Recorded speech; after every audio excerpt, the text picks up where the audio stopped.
নমস্কার বন্ধুরা, welcome to Shampa's kitchen. আজকে নিয়ে এসেছি খুব সহজে কোলহাপুরি চিকেন রেসিপি।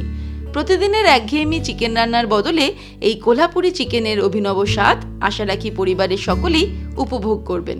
তাহলে চলুন শুরু করি। সবার প্রথমে একটা প্যানের মধ্যে নিয়ে নেব 4-5টা গোটা শুকনো লঙ্কা, সামান্য জয়িত্রী নিয়ে নিলাম, নিয়ে নিচ্ছি দালচিনি, 4টে ছোট এলাচ, একটা স্টার অ্যানিস, অল্প পরিমাণে গোলমরিচ আর কয়েকটা লবঙ্গ, দিয়ে দিচ্ছি 1 টিস্পুন পরিমাণে গোটা জিরে। এবারে মিডিয়াম টু লো ফ্লেমে এগুলোকে ফ্রাই করব 2 থেকে 3 মিনিট, যতক্ষণ না মশলা থেকে সুগন্ধ বেরোনো শুরু হচ্ছে। 2-3 মিনিট মিডিয়াম টু লো ফ্লেমে মশলাগুলোকে ফ্রাই করে নিলাম। এবার এর মধ্যে অ্যাড করে দেব পোস্ত, 1 টেবিল স্পুন পোস্ত দিয়ে দিলাম, দিয়ে দিচ্ছি সাদা তিল 1 টেবিল স্পুন, আর সবশেষে অ্যাড করছি এই রেসিপির মেন ইনগ্রেডিয়েন্টস শুকনো নারকেলের গুঁড়ো। 1/4 কাপ আমি শুকনো নারকেলটা দিয়ে দিলাম। তারপর সব কিছুকে আরও 1 মিনিট মিডিয়াম টু লো ফ্লেমে ফ্রাই করে নেব ভালো মতো। 1 মিনিট আমি ফ্রাই করে নিয়েছি, খুব সুন্দর সুগন্ধ বেরোনো শুরু হয়েছে মশলা থেকে। এবারে এই মশলাটা নিয়ে নেব মিক্সির ছোট জারটাতে।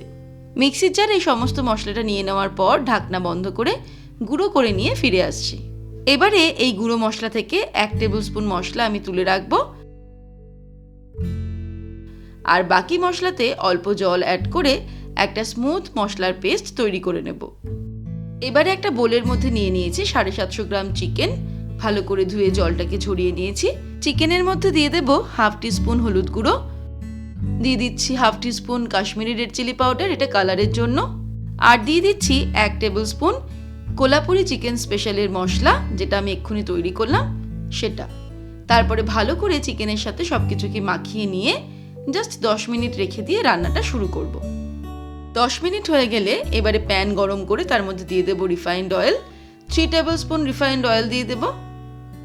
তেল গরম হয়ে গেলে দিয়ে দিচ্ছি কুচানো পেঁয়াজ, 2টো মাঝারি সাইজের পেঁয়াজ আমি কুচিয়ে নিয়েছি, সেটা দিয়ে দিলাম। পেঁয়াজটাকে মিডিয়াম টু লো ফ্লেমে ফ্রাই করব 5 থেকে 6 মিনিট। 5-6 মিনিট পেঁয়াজটাকে ফ্রাই করে নিয়েছি। এবারে এর মধ্যে অ্যাড করে দেব আদা রসুন বাটা, 3 টেবিল স্পুন আদা রসুন বাটা দিয়ে দেব। তারপর মিডিয়াম টু লো ফ্লেমে আরও 2-3 মিনিট ফ্রাই করব পেঁয়াজের সঙ্গে। 2-3 মিনিট ফ্রাই করে নিলাম আদা রসুন বাটা দেওয়ার পরে। এবারে এর মধ্যে অ্যাড করে দেব তৈরি করে রাখা মশলার পেস্ট,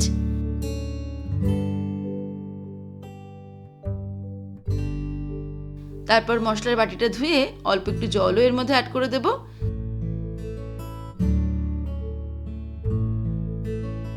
তারপর মিডিয়াম ফ্লেমে মশলাটাকে ভালো করে কষাতে হবে কিছু সময় ধরে।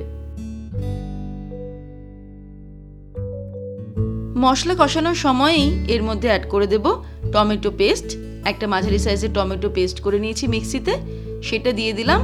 এবারে সব মশলাটা একসঙ্গে প্রায় 7-8 মিনিট মতো কষিয়ে নেব মিডিয়াম ফ্লেমে।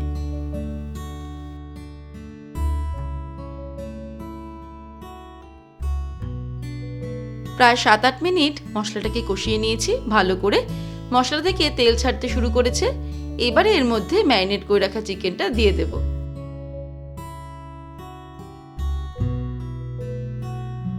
তারপর হাই ফ্লেমে চিকেনটাকেও ভালো করে মশলার সঙ্গে কষিয়ে নিতে হবে আরও 5-6 মিনিট। এবারে এর মধ্যে অ্যাড করে দিচ্ছি 1 টিস্পুন নুন, আপনারা নুনটা স্বাদ অনুসারে অ্যাড করবেন।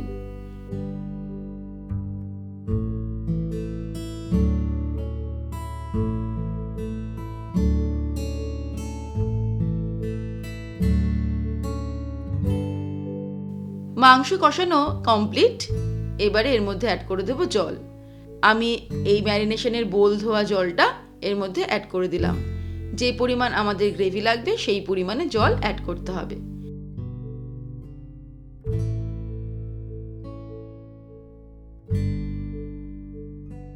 যেই ঝোলটা ফুটতে শুরু করবে, এবারে আমি ফ্লেমটাকে একদম লোতে করে এটাকে ঢাকা দিয়ে দেব 12 থেকে 14 মিনিটের জন্য। তারপর ফিরে আসছি। প্রায় 14-15 মিনিট হয়ে গেছে। এবারে আমি ফ্লেমটাকে হাই করে দেব, আর এই সময়ে একটু দেখে নিতে হবে নুন আর ঝালটা ঠিক আছে কিনা। গ্রেভিটা আমরা নিজেদের ইচ্ছে মতন অ্যাড করতে পারি। যদি আমরা রুটি পরোটা লুচির সঙ্গে সার্ভ করি তাহলে গ্রেভিটা কিছুটা কম দিলেও চলবে। প্রায় 2 মিনিট আমি হাই ফ্লেমে এটাকে ফুটিয়ে নিলাম। এবারে এর মধ্যে ফাইনালি ছড়িয়ে দেব 1 মুঠো ধনেপাতা কুচি, তারপর ওভেনটাকে অফ করে দেব। ব্যাস তৈরি হয়ে গেল খুব সহজে দারুণ টেস্টি কোলহাপুরি চিকেন রেসিপি। এবারে আপনারাও বাড়িতে ট্রাই করে দেখুন।